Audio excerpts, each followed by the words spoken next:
ఇందాక నాతో చెప్పిన వివరాలన్నీ ఇప్పుడు డిపార్ట్మెంట్ ముందు చెప్పు, నోట్ చేసుకుంటాను. చెప్పు. చెప్తావా లేదా?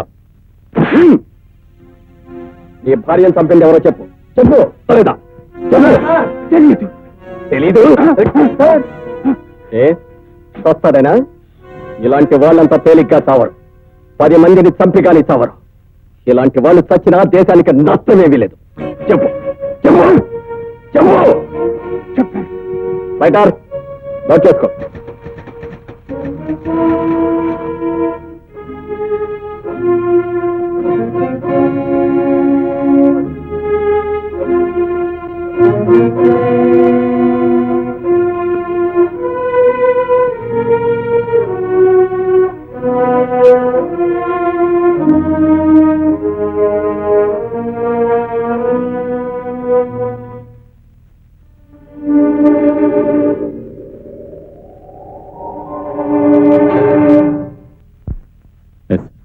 చూడండి అభిమన్యు గారు, ఆనందరావు గారు ఇచ్చిన స్టేట్మెంట్ ప్రకారం మీరు నిర్దోషం రుజువు కావచ్చు. కానీ ఆ నిర్ధారణ జరగవలసింది కోర్టులో. అప్పటి వరకు మిమ్మల్ని నా హామీ మీద విడుదల చేస్తున్నాను. దీని మీద సంతకం పెట్టండి.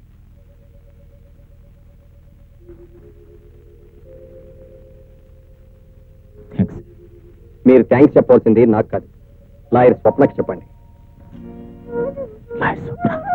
Yes, she's my wife.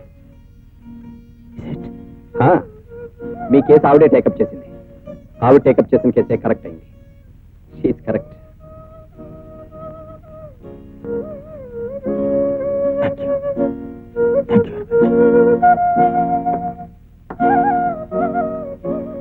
చూడు స్వప్న, నువ్వే కరెక్ట్. ఏమిటి? అభిమన్యు కేసులో కోర్టుకు వెళ్లకుండా నువ్వే గెలిచావు. అవును, హత్య చేసింది అభిమన్యు కాదు, ఆమె భర్తే ఆమెను హత్య చేశాడు. Good morning sir. Good morning. ఏమిటి? సారీ సార్, మిమ్మల్ని అరెస్ట్ చేస్తాను. అరెస్టా? దేనికి? హత్య చేసినాను. హత్య? Yes sir. నేనా? ఎవరిని? మిస్టర్ ప్రసాద్, హతుడు ఆనందరావు మరణానికి మీరే బాధ్యులని, మీరు అమానుషంగా కొట్టడం వల్లే అతను మరణించాడని మీ మీద చార్జ్ షీట్ ఫైల్ చేయబడింది. దానికి మీరేమంటారు? ఇంట్రాగేషన్ సమయంలో ఆయన మీద నేను చేయి చేసుకున్నమాట వాస్తవమే, కానీ ఆయన చావుకు నేను కారణం కాదు.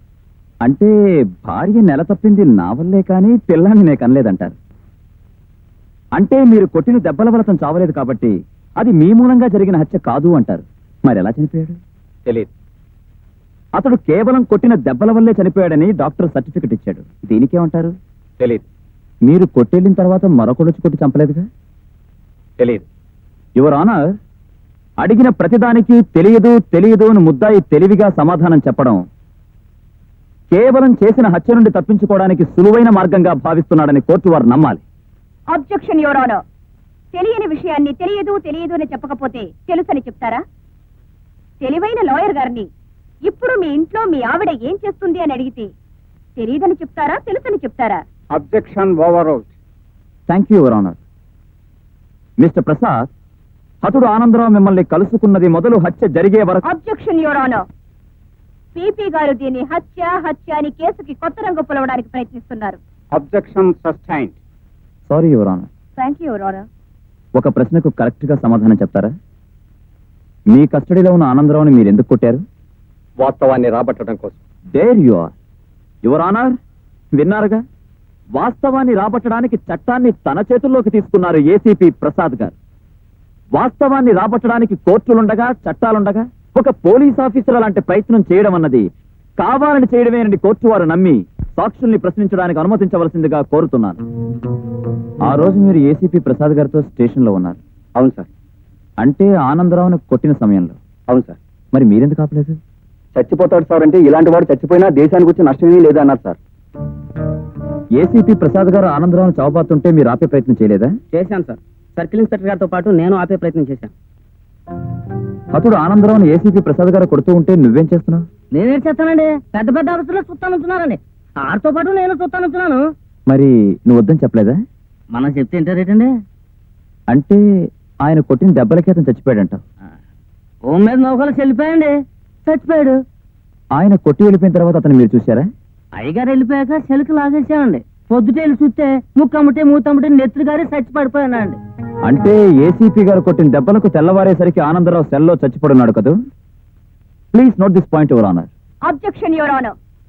కావాలని ఒక పోలీస్ ఆఫీసర్ ని నేరంలో ఇరికించాలని పీపీ గారు దృఢ సంకల్పంతో ఉన్నట్టున్నారు. ఆనందరావు చనిపోయిన మాట వాస్తవమే, but it's purely an accident. Your honour, అది యాక్సిడెంట్ అయితే కోర్టుకొచ్చే ప్రతి హత్య యాక్సిడెంటే అవుతుంది. ఎవరి మీద కోపం ఉంటే వారి మీద కారెక్కించి యాక్సిడెంట్ అని రుజువు చేయొచ్చు. Objection over. Thank you your honour.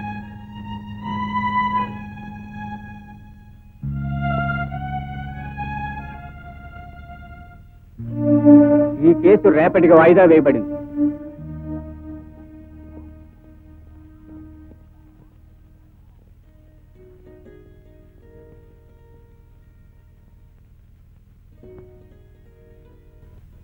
నాకు సహాయం చేయబోయి మీరు ఇబ్బందిలో పడ్డారు.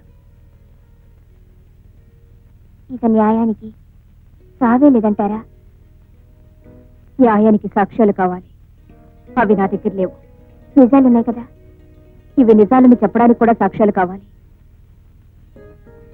నిజం తెలిసినా కూడా కోర్టులో న్యాయం జరగదంటారా? నిజంతో న్యాయాన్ని జయించలేవని ఇప్పుడే నాకు అర్థమైంది.